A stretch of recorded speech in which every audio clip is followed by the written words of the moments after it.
देख, मेरे को बिल्कुल पसंद नहीं है कि तू एक साइड में मेरी बहन के साथ लाइकिंग खेले और दूसरी साइड में वो निकिता के साथ चक्कर चलाए। कुणाल प्लीज समझ ना, मैंने निकिता को कमिट किया है। बट हो गया अभी वो।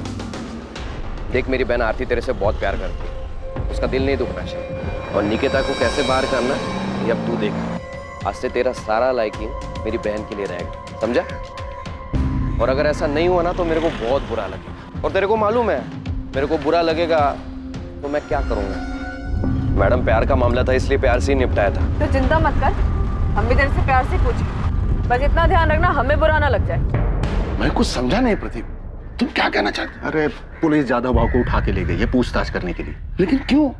तुम्हारी लड़की के केस में प्रताप भाव तुमको चलना पड़ेगा, समझाना पड़ेगा उन लोगों को। हाँ साहब, देखा मैंने इस आदमी को, ये अपनी दुकान पे आया था अमित भाव से मिलने, फिर अमित भाव इसको तुरंत लेके बाहर चले गए थे। यहाँ नहीं, मेरे पीछे पीछे 27 अप्रैल को अमित को जो फोन आया था उसके बारे में जानते हो? जी साहब, मैं उस टाइम दुकान पे ही था अमित भाव के साथ। मेरी बहन ये कब पैदा हो गई? मेरी कोई बहन है ही नहीं। हेलो हेलो, अजीब आदमी है, कुछ भी बकवास किया जा रहा है। ए दिनेश, एक काम कर, थोड़ा काउंटर सवाल में आता हूँ। जी बाबा। फिर अमित भाव थोड़ी देर बाद वहाँ से बाहर चले गए थे, बस उसके आगे मैंने कुछ नहीं सुना साहब। क्या वो फोन इस हिस्ट्री शीटर किशोर कदम ने किया था? अमित की इसी से बात हुई थी? दिनेश, तुम इकलौते आदमी हो जिसने अमित को किशोर कदम के साथ मिलते जुलते देखा था। अमित की प्लानिंग के बारे में और क्या जानते हो? साहब, मेरे को जो कुछ भी मालूम था मैंने आपको सब कुछ बता दिया। और साहब, आपको मेरे को सुरक्षा देनी होगी। साहब, अमित भाव बहुत खतरनाक आदमी है साहब, उसको ये सब मालूम पड़ेगा। घबराओ मत दिनेश, तुम्हें कुछ नहीं होगा।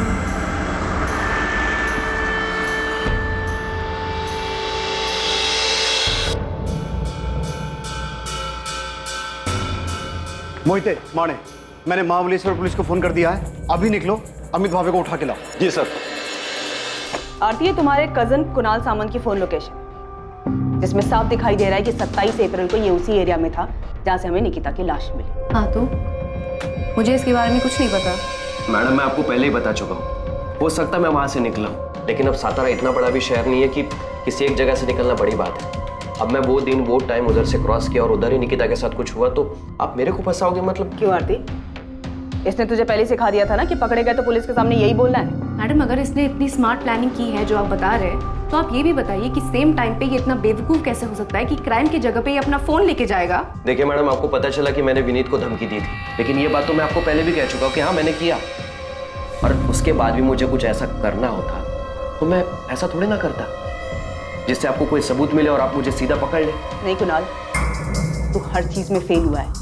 तूने निकिता के मर्डर को सुसाइड दिखाने की कोशिश की है जिसमें तू कामयाब नहीं हुआ है, तो उसमें भी फेल ही हुआ है। ये क्या बात कर रही है मैडम आप? निकिता मेरे को जानती थी तो वो मेरे साथ किधर भी आती क्या? और वो भी तब जबकि उसको ये पता था कि मैंने विनीत को धमकाया था। ये सच बोल रहा है। धमकी वाली बात को लेकर निकिता ने मुझसे झगड़ा भी किया था। आरती, जब तेरे डोरे डालने से कुछ नहीं हो पाया तो तूने अपने लुच्चे लफंगे भाई को भेज दिया विनीत को धमकाने के लिए। तू मुझसे सवाल कर रही है? खुद को देखा है तूने? जब तू विनीत को रोक नहीं पाई मेरे पास आने से, उसको ब्लैकमेल करने लगी कि वो मुझसे दूर रहे। देख आरती, मुझे उसे ब्लैकमेल करने की कोई जरूरत नहीं है क्योंकि वो तुझे पसंद ही नहीं करता है। अच्छा, तुझे पता है मुझे प्राइवेट मैसेजेस करता है। आरती, विनीत मेरा बॉयफ्रेंड है, वो तेरे इस जाल में कभी नहीं फंसेगा। तो बेहतर यही होगा तो अपने ये डोरे किसी और पे डाल, शायद कोई फंस जाए। अगर वो तुझसे इतना ही प्यार करता है तो इतना डर क्यों रही है कि वो तुझे छोड़ के मेरे पास आएगा? विनीत मेरा है और सिर्फ मुझसे प्यार करता है। ये सारी बकवास ना तो अपने दिमाग से निकाल दे कि तेरे उस छिछोरे भाई को विनीत को धमकाने के लिए भेजेगी और वो तेरा हो जाएगा, क्योंकि ये सब करके भी तू देख चुके हो बुरी तरीके से हार गई है। तो एक लूजर है और लूजर ही रहेगी, समझी? दूर रहे विनीत से। मैंने कुणाल से सिर्फ हेल्प मांगी थी और उस हेल्प का मतलब किसी को नुकसान पहुंचाना नहीं था। मेरा और निकिता का खुला झगड़ा था, सबके सामने था, हम छुप के नहीं लड़ रहे थे और इसके लिए मैं निकिता के साथ ऐसा कुछ करूंगी? मैडम, मेरी हिस्ट्री है, मैं जुआ खेलता हूँ, पॉकेट मारता हूँ, लेकिन रेप जैसी गंदी हरकत मैंने कभी नहीं की और ना ही मैंने किसी का मर्डर किया। मैं जानता हूँ मैडम आप मेरे पे भरोसा नहीं करोगे, पर क्या निकिता मेरे पे भरोसा करती? वो मेरे साथ ऐसे ही आ जाती क्या? और मैं उसके साथ ऐसा सब कुछ करता तो वो चीखती चिल्लाती भी नहीं। कुणाल, निकिता का फोन कहाँ है? मैडम,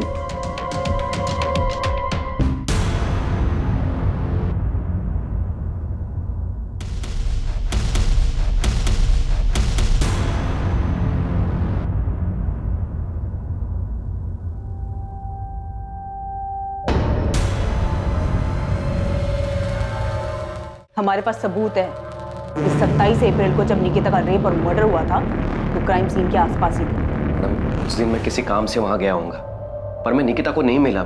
मैंने उसके साथ कुछ भी नहीं किया मैडम, मैं सच बोल रहा हूँ। ये एक लव ट्रायंगल था जहाँ पे हम एक दूसरे के खिलाफ थे, दुश्मन थे, हम एक दूसरे के, झगड़ा करते थे हम एक दूसरे के साथ, लेकिन फिर भी मैं कुणाल को निकिता के पीछे नहीं भेजूंगी। इतनी सी बात आपको समझ नहीं आती? नहीं आ रही, क्योंकि ये झूठ है आरती। सच ये है कि तूने इस गुंडे को भेजा था विनीत को धमकाने के लिए कि ये निकिता से दूर है, लेकिन ऐसा हुआ नहीं। सच ये है कि निकिता अब जिंदा नहीं है, ये बताने के लिए कि ये गुंडा कई बार गया तो उसे धमकाने के लिए। सच ये है कि निकिता जिंदा नहीं है, बताने के लिए कि उसका रेप और मर्डर इसी कुणाल ने किया है।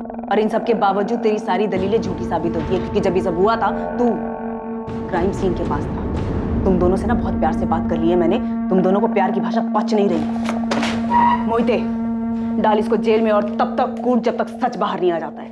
अरे मैडम, मेरी बात तो सुनिए।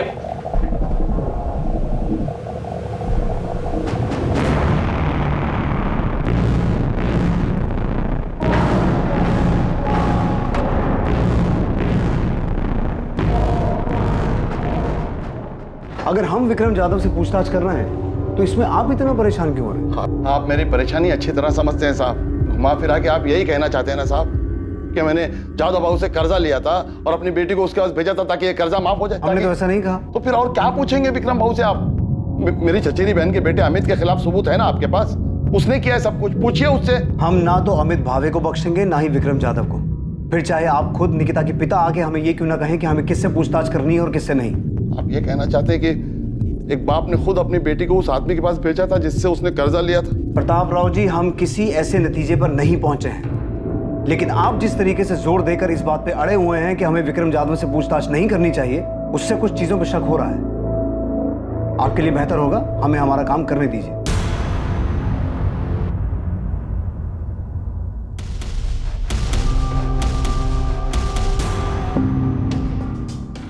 अलका और अभिजीत के सुसाइड करने के बाद मैं माना था मैं गलती किया था, एक जानवर जैसा। जानवर जैसा नहीं, तू जानवर ही है विक्रम जाधव। हाँ साहब, मैं माना मुझे वैसा नहीं करना चाहिए था। जिस बात से बाद में तो अदालत में मुकर गया कि तूने अलका वाघमारे के साथ ऐसा कुछ किया था, और वो बेचारी भी मरने से पहले ऐसा कुछ छोड़ के नहीं गई जिससे तुझे तेरे किए की सजा मिले। सुरवे, हमारे पास इस बात के पुख्ता सबूत थे कि अलका वाघमारे को विक्रम जाधव की कोठी के बजाय फ्लैट पे बुलाया गया अकेले, जो कि मानदेव चौक में है। हमने विक्रम जाधव को अरेस्ट भी किया और उसने यही कहा कि उसने कभी पैसों को लेकर अलका या उसके पति पे दबाव नहीं डाला। मूल तो छोड़ो, 2 साल से ब्याज भी नहीं दे पा रहे थे, जिसका इसने फायदा उठाया, और जब ये नहीं टूटा तो हमने इसके राइट हैंड प्रदीप को तोड़ा। एक आदमी और एक औरत ने सुसाइड किया प्रदीप, और तू जानता है कि ये सब तेरे उस जादव भाव के इशारे पे हुआ है। देख, वो तो जेल में जाएगा ही, अगर तू नहीं बोला तो तू भी जेल जाएगा। सच बोल रहा हूँ, अलका मैंने खुद उधर आई। साहब ने खाली अभिजीत भाव को बोला था, अभिजीत भाव ने खुद अलका बहनी को उधर भेजा था। जादव भाव, इनके घर का कीमत अभी कुछ 14-15 लाख होगा, उतने में हो जाएगा। भाव, मैं हाथ जोड़ता भाव, ऐसा मत करो भाव, सर से छत मत छीनो भाव, मैं सारा पैसे दे दूंगा भाव। तू खाली बोलता है, लौटाता नहीं। शुरू में खाली 4 महीना तू ब्याज भरा है, उसके बाद हर बार तू आता है खाली जबान देकर चला जाता है। अभी क्या करेगा तेरा खाली जबान का मैं? जैसे जैसे होगा पैसे दे दूंगा भाव। ठीक है, अभी अगर तू ये जबान और दुहाई देने की बात छोड़कर कुछ और देने की बात करे तो मैं तेरा थोड़ा बहुत ब्याज, थोड़ा बहुत क्यों, बहुत सारा पैसा भी माफ कर सकता हूं। जादव भाव ने खाली प्रपोजल दिया था, कोई जबरदस्ती नहीं की थी। प्रपोजल नहीं कहते हैं इसे कहते हैं मजबूरी का फायदा उठाना, समझा? जिस दिन तेरे सेठ ने अलका के साथ ये सब कुछ किया था ना, उसी दिन अलका और उसके पति अभिजीत ने सुसाइड कर लिया था। पाड़ेकर, तुम्हें क्या लगता है निकिता के केस में भी यही हुआ होगा? इस विक्रम जाधव ने निकिता के बाप को प्रपोजल दिया, विक्रम ने निकिता के साथ जबरदस्ती की, और 100% यही हुआ। नहीं तो एक सीधी सादी पढ़ने लिखने वाली लड़की जिसकी लाइफ में कोई प्रॉब्लम नहीं है, वो भला अचानक सुसाइड क्यों करेगी? पता नहीं, लेकिन मुझे यकीन है कि ये सुसाइड नहीं, मर्डर। फिर बोल नहीं सकता, मगर ये कंफर्म है कि ये आदमी औरतों के मामले में घटिया है। साहब, मैं मानता हूं मैं गलत किया, पर अभिजीत और अलका के बाद आई शपथ मैंने ऐसा कुछ नहीं किया। और ऊपर से जब मेरे को पता चला कि प्रताप राव के साथ ऐसा कुछ हुआ है, तो मैंने सामने से खुद जाकर उसका कर्जा माफ किया। तो तू अब धर्मात्मा बन गया है जो सामने से जाके माफ किया? नहीं साहब, मैं धर्मात्मा नहीं बना साहब, मैं डर गया था। जब मुझे पता चला कि प्रताप राव के लड़की ने सुसाइड की करके, तो मेरी हालत टाइट हो गई। मैं समझ गया कि ले दे के प्रताप राव के कर्जे की बात सामने आएगी तो मेरी भी हिस्ट्री खुल जाएगी। इसलिए साहब मैं सच बोल रहा हूँ, मैंने सच्चे मन से उसका कर्जा माफ किया। साले पहले उसकी बेटी के साथ ये सब करेगा, फिर कर्जा माफ करने का नाटक करेगा? नहीं साहब, मैंने कुछ नहीं है किया साहब। आप बेकार में मेरे पीछे पड़ के असली मुजरिम को खुला छोड़ रहे हो। आई शपथ, मैं बोल रहा हूँ साहब, मैंने कुछ नहीं किया साहब, मैंने कुछ नहीं किया। सचिन, इसके राइट हैंड प्रदीप को उठा। अलका वाघमारे केस में वो टूटा था, इस केस में भी वही टूटेगा। तबीयत से धुलाई करो उसकी। लेकिन सर मुझे नहीं लगता कि इस केस में ये विक्रम इन्वॉल्व है। अलका वाघमारे केस में विक्रम ने अलका का यूज किया और उसके बाद अलका और उसके पति ने सुसाइड किया। लेकिन सर इस केस में, सचिन मैं जानता हूं तुम्हें लगता है ये सुसाइड नहीं मर्डर है, लेकिन अगर कोई इस केस को सुसाइड की शक्ल देकर मर्डर को छुपा सकता है तो सुसाइड को कवर अप करने के लिए कोई इस केस को मर्डर की शक्ल भी दे सकता है। ये जादव बहुत घटिया इंसान है। ब्याज कम करने के नाम पर अभिजीत वाघमारे को उसकी बीवी को अपने पास बुलाने का प्रपोजल दे सकता है, तो ये भी कर सकता है। ऐसे वाहियात इंसानों की फितरत कभी जाती नहीं। इसे लगा ही नहीं होगा कि निकिता सुसाइड कर सकती है। इसे क्या, निकिता के बाप को भी नहीं लगा हो। बाहर वाले लोग जो बातें बना रहे हैं तो अलग, और मालती, शिवम, तुम लोग मुझसे ऐसे घटिया सवाल कैसे कर सकते हो कि मैंने निकिता को जादव के पास भेजा था? तुमको लगता है कि मैं ऐसा करूं? और आपको क्या लगता है ताई सुसाइड क्यों करेगी? उस आरती की वजह से। उसने सुसाइड नहीं किया है, ये सब उस कमीने अमित भावे ने किया है। उसने पुलिस को झूठ बोला है कि उसको गुमनाम फोन आया था। ये सब उस हिस्ट्री शीटर किशोर कदम ने किया है। पुलिस उस किशोर कदम को पकड़ नहीं पा रही है, इसलिए अपने आप को बचाने के लिए विक्रम की बलि चढ़ाना चाहती है।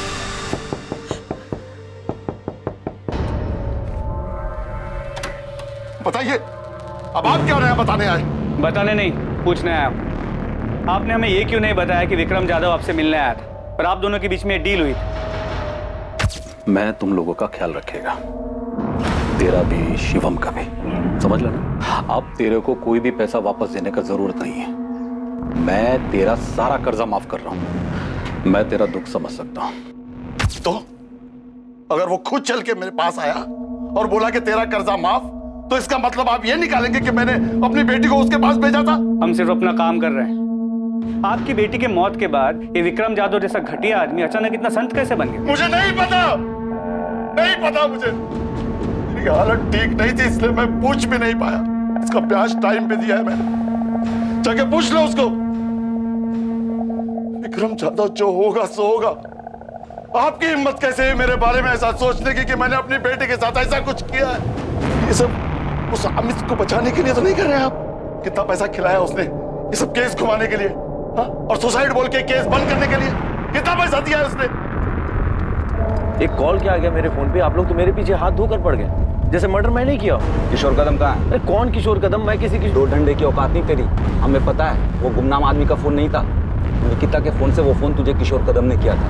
मैं तो पूछ रहा हूँ, साहब लोग पूछेंगे नहीं, सीधा तेरी आवभगत शुरू करेंगे, आरती उतारेंगे तेरी लॉकअप में। कुणाल, पुलिस ने मेरे पीछे अपने लोग लगा रखे हैं, मेरे हर मूवमेंट पे नजर रख रहे हैं, मेरे फोन रिकॉर्ड्स तक निकलवा रहे हैं। तेरे को क्या लगा आरती, तू विनीत के लिए बावलो जैसी हरकतें करेगी और उसके बाद तेरे से कोई कुछ सवाल नहीं पूछेगा? मैंने कभी नहीं सोचा था कि निकिता के साथ ये झगड़ा उसके मौत पे खत्म होगा। तू मेरे पे इल्जाम डाल रही है क्या? देख, पुलिस को मेरे ऊपर पहले से शक है, तो क्यों ये सब बोलकर उनका शक गहरा कर रही है? और तो तू वहां पे करने क्या गया था जहाँ पे निकिता की बॉडी मिली थी? कहीं तूने तो नहीं? वाह वाह आरती, सही कर रही है, पर याद रख, अगर तू ये सब मेरे पर थोपेगी ना तो तू भी मेरे साथ कटघरे में। मैं समझ गया तू कितनी सेल्फिश है। तूने विनीत के लिए मेरा यूज किया, और अब जब निकिता मर गई तो खुद को बचाने के लिए मुझे बलि का बकरा बना रही है। एक बात याद रख, अगर तू मुझे फंसाएगी ना तो तू भी नहीं बचेगी।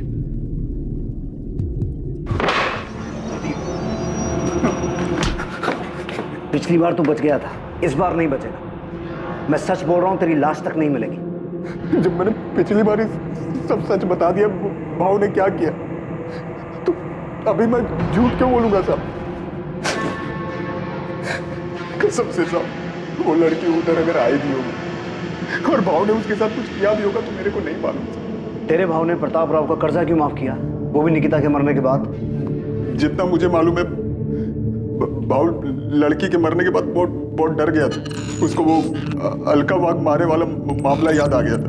अभी अगर बाहु और प्रताप राव किसी खोपचे में कोई डील किए होंगे तो मेरे को नहीं मालूम।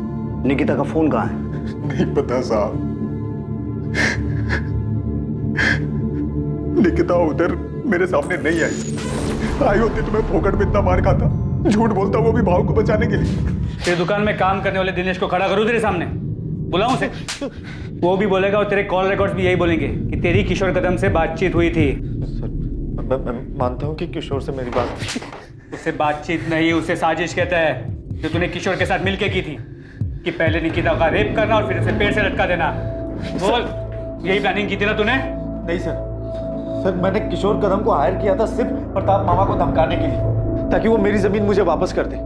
और जो केस कोर्ट में चल रहा है वो केस कोर्ट के बाहर ही खत्म हो जाए। केस तो बहुत लंबा चलेगा और बहुत भारी पड़ेगा तुझ पे। सिर्फ धमकी देने के लिए हायर किया था उसे, तो प्रताप राव को धमकी दी उसने? सर मुझे नहीं पता कि काम किया कि नहीं किया, लेकिन निकिता को नुकसान पहुंचाने जैसी कोई बात नहीं हुई थी। भाऊ, खाली धमकी देने से कुछ नहीं होगा। उनको मालूम हो जाएगा धमकी तुम दिलवाए। पहले से कितना लुच्चा है तुम लोगों का, मालूम नहीं है तुमको?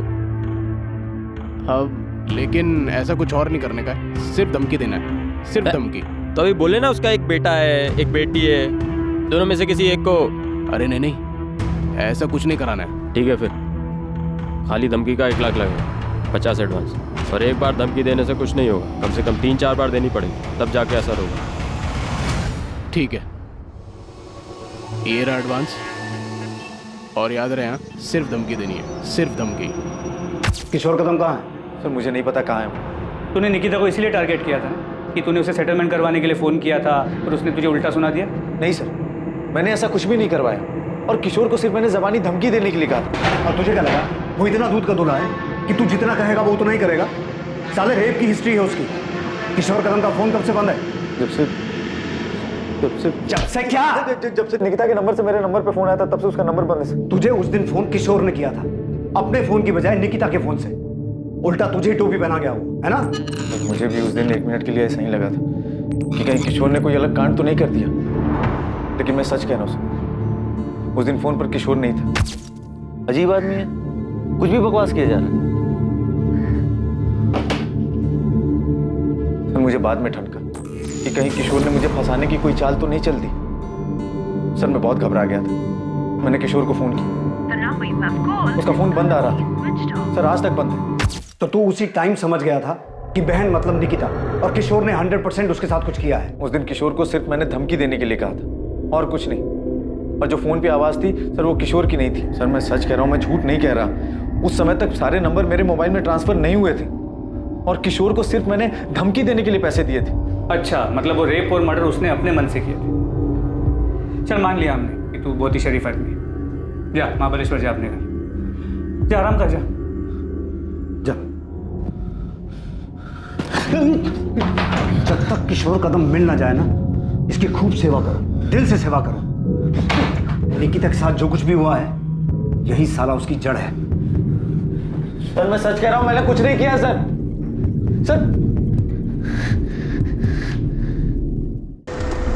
क्या वाकई किशोर कदम ने अमित की बात अनसुनी करते हुए इस जुर्म को अंजाम दिया था?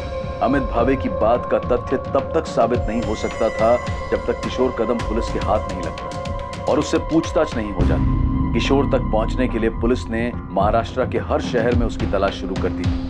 उसकी खबर देने वाले को इनाम देने की घोषणा तक की गई थी। किशोर को गिरफ्त में लेने के लिए शहर और शहर के बाहर के सभी पुलिस नेटवर्क उसकी तलाश में लगा दिए गए थे। मुझे किशोर कदम नाम के आदमी ने कभी कोई धमकी नहीं दी, पर इस बात में कोई शक नहीं है कि जो कुछ मेरी बेटी के साथ हुआ है उसमें अमित का हाथ। सीधे सीधे इस सवाल का जवाब दीजिए। जब हमने आपसे पहले पूछा था कि आपका किसी के साथ कोई झगड़ा है, कोई दुश्मनी है, तब आपने हमें क्यों नहीं बताया? क्योंकि मुझे पता नहीं था साहब। मैं सोच भी नहीं सकता था कि जो आदमी मेरा रिश्तेदार है वो जमीन की लालच में इस हद तक गिर सकता है। मुझे ये भी कहाँ पता था कि निकिता का कोई बॉयफ्रेंड था, और ना ये पता था कि रोज की तरह वो उस दिन भी कॉलेज तो जा रही थी पर कभी लौट कर नहीं आई, और मिलेगी भी तो इस हाल में। ऐसा भी कुछ था जो निकिता का बॉयफ्रेंड विनीत शुरू से जानता था, या शायद बहुत कुछ जानता था जो उसने पुलिस को नहीं बताया था। क्या विनीत कुछ छुपा रहा था। सर, किशोर कदम कोल्हापुर में पकड़ा गया है। ग्रेट। इस केस की सबसे अहम कड़ी अब हमारे हाथ लगी है। प्रतिमा, क्या लगता है तुम्हें, विक्रम जाधव और कुणाल सामंत को अब अंदर रखने से कोई फायदा है? उनसे और कुछ मिल सकता है? सर, विक्रम जाधव के एंगल में अभी तक हमें कुछ भी नहीं मिला है। हमने काफी लोगों से पूछा, काफी छानबीन की, लेकिन किसी ने भी निकिता को उसकी कोठी या फिर उस फ्लैट के आसपास नहीं देखा जहाँ पे उसने अलका वाघमारे को बुलाया था। और कुणाल सामंत? सर, उससे भी हर तरीके से पूछताछ की, लेकिन वो टूटने को तैयार ही नहीं है। सर, मुझे अभी भी लगता है कि आरती का इससे लेना देना है। जो अमित के केस में है वो आरती के साथ भी हो सकता है। कि बात सिर्फ निकिता को विनीत से अलग करने की थी, लेकिन कुणाल उससे आगे बढ़ गया। सर, अब तो आरती को भी लगता है कि कुणाल ने किया है। बोल रहा हूँ ना साहब, मैं 27 अप्रैल को था ही नहीं इधर ही सतारा में। किशोर तो एक केस में बेल पे है ना, पर घबरा मत, इस केस में तो जेल नहीं जाएगा। हाँ साहब, इधर एनकाउंटर करके केस बंद करने का प्लान है, तो इधर ही ठोक दो ना। काय को खाली पोकट सतारा में लेके जा रहे हो? मैंने तो सिर्फ अपना हिस्सा मांगा था। क्या गलत कर रहा था? क्या गलत है इसमें? ऐसे किसी गुंडे को पैसे देकर धमकी दिलवाना सही काम है? पैसे देकर धमकी इसलिए दिलवाई ताकि कोर्ट के बाहर से मामला सेटल हो जाए। अमित जो आदमी गुंडा है, पैसे लेकर धमकी दे रहा है, वो और कुछ करेगा तो रोक लेगा उसे। फंसा दिया ना उसने तुझे। सोचा है कभी तेरी वजह से निकिता के साथ में क्या हुआ है? भाई, मैंने उससे नहीं कहा निकिता के साथ ये सब करने के लिए। मैंने तो सिर्फ उससे कहा। अमित, याद रखना, अगर ये पता चला ना कि निकिता के साथ में उसी ने ये सब कुछ किया तो तू भी उसी जुर्म में अंदर जाएगा। जरा से जमीन के लालच ने तुझे क्या से क्या बना दिया।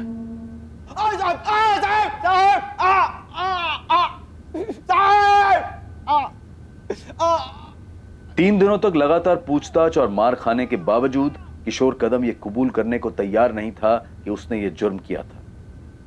वो सिर्फ इस जुर्म से ही नहीं बल्कि इस बात से भी इनकार कर रहा था कि अमित भावे से पैसे लेने के बावजूद उसने कभी निकिता को निशाना बनाया या उसके परिवार के किसी इंसान को धमकी भी दी थी। सोच ले किशोर, यही सड़ता रहेगा, बाहर की हवा कभी नसीब नहीं होगी। ना तुझे ना अमित भावे को। थक जाओगे साहब, मैं फिर भी यही बोलूँगा। हम नहीं थकेंगे, हमारी चिंता मत कर। अब अगर अपनी सलामती चाहता है तो ये बता कि रस्सी कहाँ से खरीदी? हाथ से गला घोंट के मारा या रस्सी गले में डाल के? साहब, जब इतना मान के बैठे हो तो मेरे मुंह से सुनने का क्या मतलब? साहब, मैंने पैसा धमकी देने के लिए लिया था और वो भी नहीं दिया, खाली पैसा कब्जी किया। लड़की का छोड़ो साहब, उसकी फैमिली के किसी एक आदमी के पीछे नहीं गया मैं। आप लोग मेरे को एड़ा समझते हो क्या? मैं लड़की के फ़ोन से अमित को फ़ोन करूँगा, मेरे को समझ में नहीं आता क्या? क्या देख रहे हो साहब, मैंने उस लड़की के साथ कुछ भी नहीं किया है। किसने नहीं किया? विक्रम जाधव ने नहीं किया, कुणाल सामंत ने नहीं किया, तो फिर किया किसने? सर, प्रतिमा विनीत से बात कर रही है, उसके और निकिता की आखिरी मीटिंग के बारे में। प्रतिमा को अब भी लगता है कि विनीत पूरा सच नहीं बता, कुछ छुपा रहा है। मैडम, मैं कुछ नहीं छुपा रहा हूँ, सच बोल रहा हूँ। आरती के भाई ने तुझे धमकी दी। आरती और निकिता के बीच में तेरी वजह से झगड़ा चल रहा था और निकिता ये भी जानती थी कि तू आरती को मैसेज करता था, फिर भी निकिता तेरे जैसे डबल ढोलकी पे विश्वास करती कि मैडम, मैं कोई डबल ढोलकी नहीं हूँ। आरती के साथ मेरा कुछ नहीं था, मैं निकिता से प्यार करता था। हाँ, कुछ टाइम के लिए मैं आरती की तरफ अट्रैक्ट हो गया था और निकिता कुछ ज्यादा इस बात से डर गई। और इसी बात का डर उसे उस दिन भी था ना? नहीं, वो नाराज थी कि मैंने आरती को मैसेज किया और इसी बात से परेशान थी। वो ये समझ ही नहीं रही थी कि वो मुझे लेके बहुत ज्यादा पोजेसिव हो रही थी। परेशान हो गया था उसकी इस आदत से। और इस परेशानी का हल तूने ये निकाला कि उसे आरती? नहीं, बिल्कुल नहीं। हाँ, मुझसे थोड़ा तंग जरूर आ गया। निकिता, तुम सिर्फ अपने बारे में सोचते हो, तुम्हें जो ठीक लगता है वही हो, और मैं चाहूँ या ना चाहूँ मुझे भी वही करना पड़े। अब मुझे भी लग रहा है कि मुझे सोचने के लिए टाइम चाहिए। क्या सोचने के लिए टाइम चाहिए? कि क्या बहाना बना के मुझे छोड़ सको, कैसे आरती के पास जा सको? मुझे अपने बारे में सोचने के लिए टाइम चाहिए, क्या सही है क्या नहीं। हर बात तुम्हारे और आरती के बारे में नहीं होती। पक चुका हूँ यार तुम दोनों से। क्या कहा तुमने? तुम पक चुके हो मुझसे? निकिता, हमें एक दूसरे को थोड़ा टाइम देना चाहिए, ये हम दोनों के लिए अच्छा रहेगा।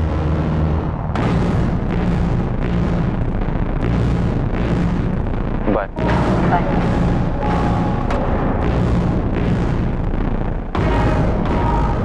आरती को लेकर उस दिन फिर हमारे बीच में झगड़ा हुआ। निकिता भी थोड़ी अपसेट हो गई थी, मैं भी परेशान हो गया था, इसलिए मैंने निकिता को उसके बाद कॉल नहीं की। मैं कुछ टाइम के लिए अकेला रहना चाहता था। उसका फ़ोन नहीं आया, मुझे लगा कि शायद वो मेरी बात समझ गई, इसलिए फ़ोन नहीं कर रही। ये बात तूने हमें पहले क्यों नहीं बताई? क्योंकि ये मैडम हमारा पर्सनल था, और निकिता के साथ जो हुआ है उसका इससे कोई लेना देना नहीं। तुझे कैसे पता लेना देना है कि नहीं? वो मवाली कुणाल या उसकी बावली बहन आरती, उन्होंने निकिता के साथ कुछ नहीं किया होगा? नहीं, मुझे नहीं लगता उन्होंने कुछ किया। मुझे लगता है निकिता के साथ कुछ और हुआ। कुछ और मतलब? ये तो मुझे नहीं पता, पर जो भी हुआ है उसका मुझसे कोई वास्ता नहीं।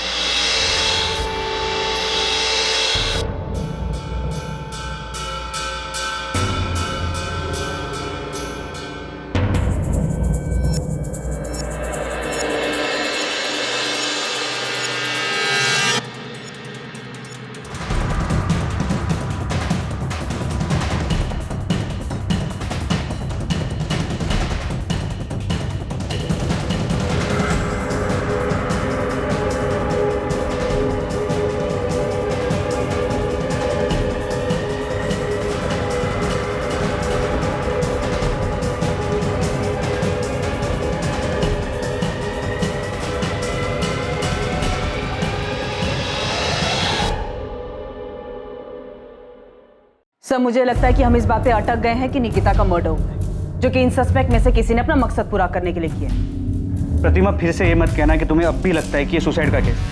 प्रतिमा, अगर सुसाइड किया हो तो उसके पीछे कोई रीजन तो होना चाहिए।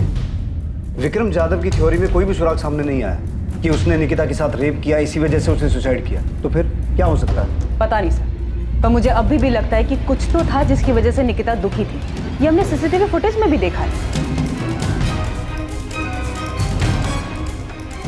प्रतिमा, हमें ये भी पता है कि उसके मरने से पहले उसके साथ रेप हुआ था। यस सर, याद है मुझे। सर, ये सुसाइड नहीं, मर्डर है। अगर हम ये मान भी लेते हैं कि विक्रम जाधव ने उसके साथ कुछ किया था, वो उसे बर्दाश्त नहीं कर पाई और उसने सुसाइड कर ली, तो तब भी उसके फ़ोन के गायब होने के पीछे क्या कारण हो सकता है? क्या उसने सुसाइड करने से पहले अपना फ़ोन खुद फेंक दिया, जो आज तक नहीं मिला?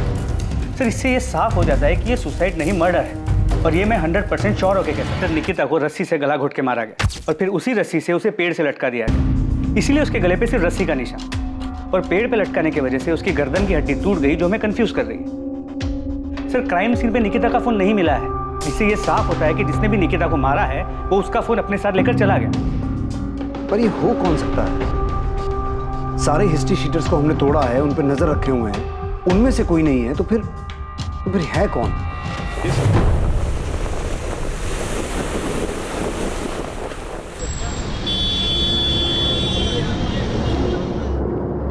हाँ, IMEI नंबर यही है। ये निकिता आप्टे का ही फोन है। कहाँ ऑन हुआ ये फोन? मुंबई में ऑन हुआ? जी सर। और निकिता के फोन में जो नंबर यूज हो रहा है वो ये है 44761। इस नंबर की पूरी डिटेल्स मंगवा ली है। हमने अपने नंबर से कॉल नहीं किया, मोहिते को भेजा है PCO से कॉल करने के लिए, ताकि पता चल सके कि ये नंबर ऑन है या नहीं। सर, ये नंबर ऑन है। मैंने PCO से फ़ोन किया, ऐसे ही कोई नाम बदल कर बात की। किसी आदमी ने फ़ोन उठाया था, बोला कि आपने जो नंबर लगाया रॉन्ग नंबर है। मैंने पूछा ये मुंबई का नंबर है? उसने कहा हाँ। सर, मैंने उससे और कुछ नहीं पूछा, ये सोच करके कहीं वो अलर्ट ना हो जाए। गुड, एड्रेस निकालो और उठाओ इस आदमी को। जी सर। और उसे पता ना चले कि हम उसके पीछे हैं।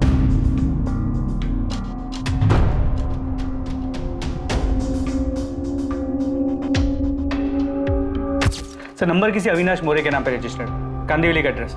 फौरन मुंबई के लिए निकलो और इस आदमी को उठा के लाओ। प्रतिमा, इसकी फोटो निकिता की फैमिली को दिखाओ और पता करो इसे पहचानते हैं क्या, और ये भी चेक करो इसकी कोई क्रिमिनल हिस्ट्री है क्या। ठीक है सर।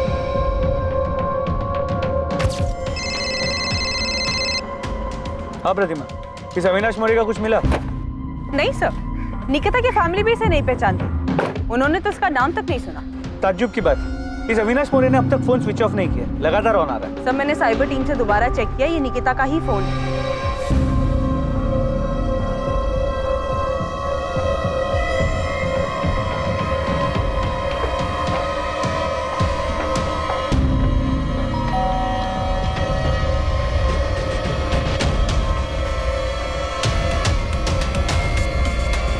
जी अविनाश मोरे? जी भाई हूँ। तू जो फोन यूज करता है वो कहाँ है? हम लोग हैं कौन और ये पूछ क्यों रहे हैं? सतारा। पर साहब, आप मेरा फोन क्यों देखना चाहते हैं? क्योंकि वो फोन तेरा नहीं, किसी और का है। नहीं, ये तेरा फोन नहीं। साहब, ये मेरा ही फोन है। तेरा नंबर 44761 3 दिन पहले एक फोन में एक्टिव हुआ था, वो फोन कहाँ है? साहब, लेकिन हुआ क्या है? 3 दिन पहले तेरा नंबर जिस फोन में एक्टिव हुआ था वो फोन सतारा के निकिता आप्टे का है, जिसका 6 महीने पहले रेप और मर्डर हुआ है। वो सब तो मुझे पता नहीं है, लेकिन इसी फोन में मैंने 3 दिन पहले सिम डाला था। अविनाश, वो फोन ऐसे नहीं, ऐसे दिखता है। सर, इसे लॉकअप में ले जाके पूछते हैं, तब याद आ जाएगा इसे। अरे साहब, इसमें याद क्या करना, मैं सच कह रहा हूँ साहब। साहब, मेरा फोन खराब हो गया था, डिस्प्ले गया था उसका, मैंने उसे बनने के लिए डाला था, और राजू की दुकान से काम चलाने के लिए ये फोन मैंने 1000 रुपए का खरीदा था। चल, राजू के दुकान पे ले चलो। हाँ चलो साहब। चल। राजू, इनको बताओ कि ये फोन मैंने तुमसे ही खरीदा था ना? हाँ साहब, ये फोन मैंने ही बेचा था उसको। इस फोन का जो IMEI नंबर है वो उस लड़की के फोन का है जिसका सतारा में 6 महीने पहले रेप और मर्डर हुआ। IMEI नंबर सेम है, लेकिन उसका फोन ये था। हमारे पास एक कंफर्मेशन है कि निकिता के फोन का मॉडल ये है, और हमने ये भी कंफर्म किया कि इस फोन का जो IMEI नंबर है वो निकिता के फोन का। साहब, ये जो आप फोटो दिखा रहे हैं ना फोन का, ये बिकने के लिए आया था मेरे पास, मैं ही खरीदा था। किससे खरीदा था? ऐसे ही चलते फिरते एक बंदा आया था बेचने के लिए। मेरे को ये फोन बेचने का है, बंद पड़ा है, चल नहीं रहा। चल ही नहीं रहा है? नहीं। अरे भाई, इसका तो बॉडी भी डैमेज है, मेरे भी किसी काम का नहीं, खरीद के करूंगा क्या इसको? अरे देख लो, मोबाइल का दुकान है, कुछ काम आ जाएगा आपके, जो भी दोगे चलेगा मेरे को। मैं बोला 200 रुपए से ज्यादा नहीं देगा, वो बोला ठीक है और बेच के चला गया। तो फिर वो टूटा हुआ फोन का है, और उस फोन का IMEI नंबर इस अविनाश के फोन में कहाँ से आया?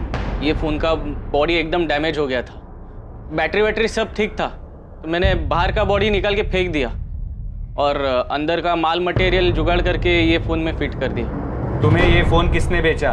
उसका नाम क्या है जिसने बेचा? नाम तो याद नहीं साहब, 1-2 महीना हो गया अभी। देख राजू, हमें वो आदमी चाहिए, और अगर वो नहीं मिला ना, हम तेरी जन्म पत्री बना देंगे कि तूने सतारा में उस लड़की के साथ रेप और मर्डर किया। खाली पीली मेरे को काहे को फंसा रहे साहब, मैं तो खाली फोन खरीदा था। जिसने फोन बेचा उसका हुलिया याद है?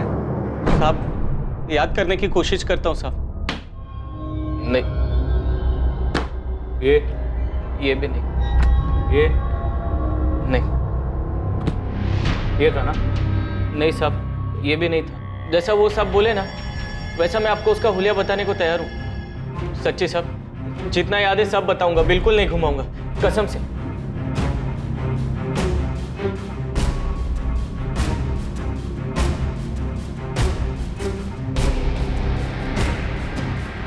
सर, राजू सच बोल रहा है, उसे जितना याद था उसने पूरी ईमानदारी के साथ याद करके स्केच बनवाया। ठीक है, फिर भी यहाँ मुंबई पुलिस को बोलता हूँ इस राजू पे नजर रखें, और तुम पता करो कि निकिता के पहचान में कोई है जो स्केच वाले आदमी को जानता है। ठीक है सर। स्केच को तुम्हारे फोन और मेल दोनों पे भेजा। ये नहीं पता कि ये स्केच उस फोन बेचने वाले आदमी से कितना मिलता। तुरंत इस स्केच को सभी जगह भेजो, और पता करो कि स्केच से मिलता जुलता दिखने वाला भी कोई आदमी है। यस सर, मैं सभी जगह सर्कुलेट कर देती हूँ। राजू की मदद से जो स्केच बनाया गया वो उस आदमी की शक्ल के काफी नजदीक था जिसने राजू की दुकान पर निकिता का मोबाइल बेचा था। वो आदमी वास्तव में मौजूद था और यकीनन सतारा में ही था, और निकिता से जुड़े लोगों में उसके बॉयफ्रेंड विनीत के अलावा ऐसा कोई नहीं था जिसने इस आदमी को देखा था या पहचान सकता था। कौन है मैडम ये नहीं जानता, लेकिन इसे पार्क में देखा, जहाँ में निकिता हमेशा मिलते थे। इसे बहुत बार पार्क में देखा, मुझे बड़ा अजीब लगता था। मैं और निकिता जब भी मिलते थे हमेशा वहाँ होता। क्या ये हमेशा आसपास रहता था? हाँ, ये स्केच पक्का उसी आदमी की तरह दिखता। अगर ये विनीत और निकिता के हर बार मिलने के वक्त वहाँ होता था तो इसका मतलब है ये सतारा का ही रहने वाला है, और शायद कहीं आसपास कहीं। लेकिन सर, इसकी कोई क्रिमिनल हिस्ट्री नहीं है, पर फिर भी मैंने गोविंद और बाकी फकी को काम पे लगा दिया, ये पता करने के लिए कि ये कौन है और कहाँ रहता है। गुड, ढूंढो इसे ताकि इस केस को क्लोजर मिले और निकिता को न्याय। सर। प्रतिमा। Yes sir. तुमने बताया कि विनीत कह रहा था कि ये हमेशा पार्क में मौजूद रहता था, उन्हें घूरता था। यस सर, वो दोनों जब भी पार्क में मिलते थे ये वहां रहता था। 27 तारीख की निकिता की वो फुटेज निकालो, हमें इस एंगल के बारे में कुछ पता नहीं था, हमने कुछ मिस किया है। 27।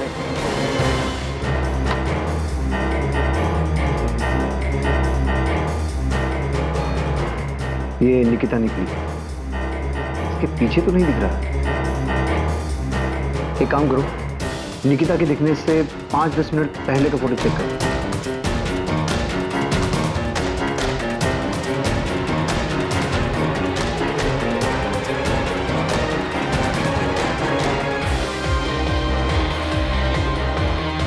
एक मिनट स्टॉप कीजिए इसको। अब नॉर्मल कीजिए। यही है वो, हाँ यही है।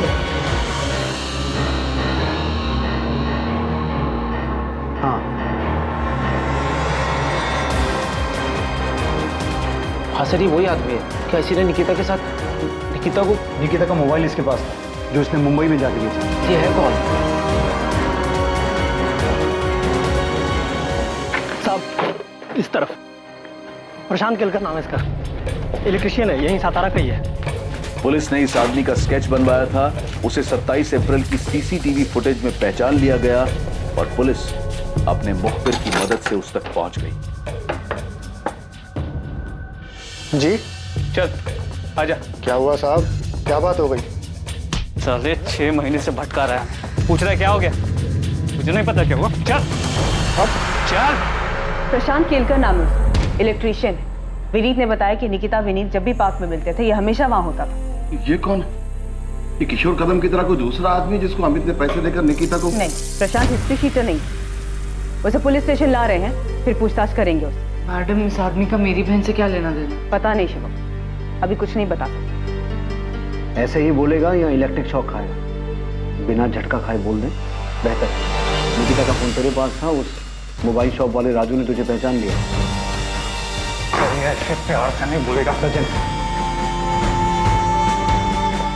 प्रशांत केलकर, निकिता के साथ वो सब तूने किया ना? मैं सही बोल रहा हूँ?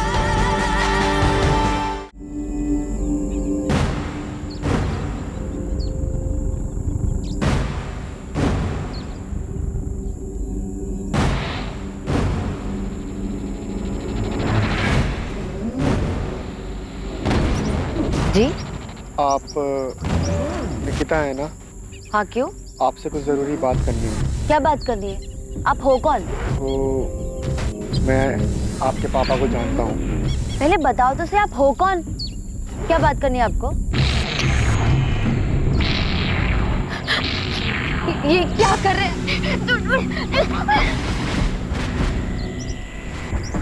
क्या आप मेरे साथ चल वरना यहीं काट दूंगा। प्लीज मुझे जाने दो। मेरे बैग में कुछ पैसे, मेरी घड़ी, मेरा फोन सब ले लो। प्लीज मुझे ऐसे जाने दो। मुझे ये सब कुछ नहीं चाहिए, मुझे सिर्फ तू चाहिए, सिर्फ तू। कब से तेरे पीछे हूँ, आज जाकर मिली है तू।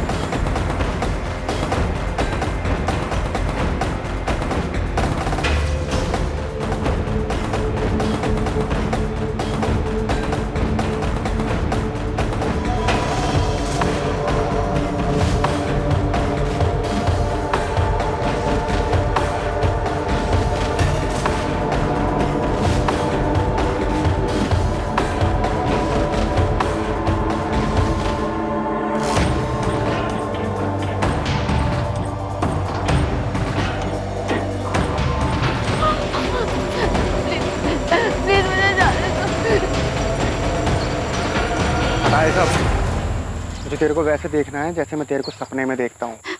प्लीज प्लीज मुझे जाने दो, मुझे अपने घर जाना। जाने दूंगा, बस एक बार मेरे को। क्या एक बार?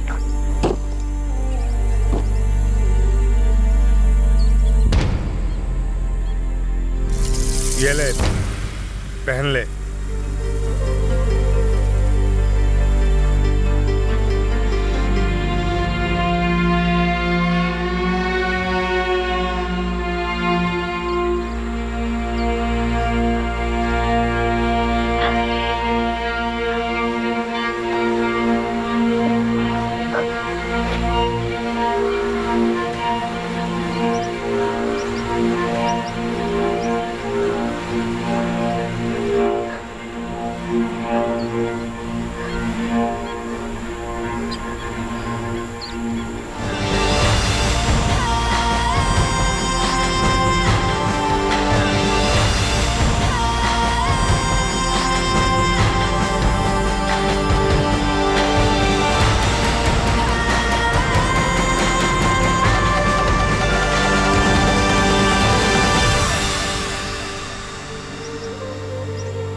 बस यूं ही।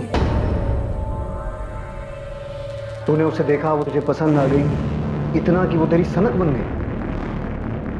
निकिता का फोन तेरे पास 6 महीने से था, तूने उसे ऑन क्यों नहीं किया? पर 6 महीने बाद मुंबई जाके क्यों बेचा? मैं अखबार में पढ़ रहा था। जोर से बोल, जोर से बोल, सुनाई देना चाहिए। मैं मामला ठंडा होने का इंतजार कर रहा था।